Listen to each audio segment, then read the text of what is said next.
We have something that was built by the Germans during World War II. It was meant to keep secrets from the Americans and the British. They would change the code every day, so you would have to know what the code of the day was going to be. The British were intelligent enough that they built one of the first computers. It was a mechanical computer, and they used that to decipher it. Nobody knew that the British and the Americans had broken the code during World War II. Today, you can't find them anywhere. I mean, they're impossible to find. They're in museums, they're owned by governments. I have two. I got a couple of them.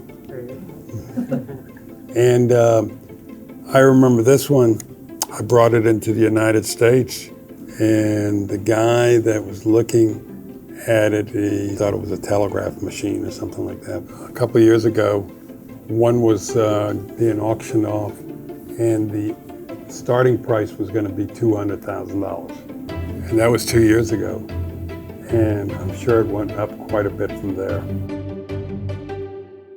What's it mean to me? Does it mean anything to you? Yes, because it's a part that happened in your history and my history. It's in our history. I was conceived during the war. I was born in January 46. Some people, they could say, hey, it's a piece of junk built by some Nazis during the Second World War. A lot of people in Germany did not agree with what was happening in Germany. My mother was arrested during the war. She was German. She was living in Germany. She was not very keen with the government. A lot of people got killed during the war. There were a lot of things that the Germans did that was very bad. I'm not in favor of it. I'm not proud of the things that the Germans did. But this is a piece of history we can remember, and I don't think it'll ever be forgotten. And we should never forget it.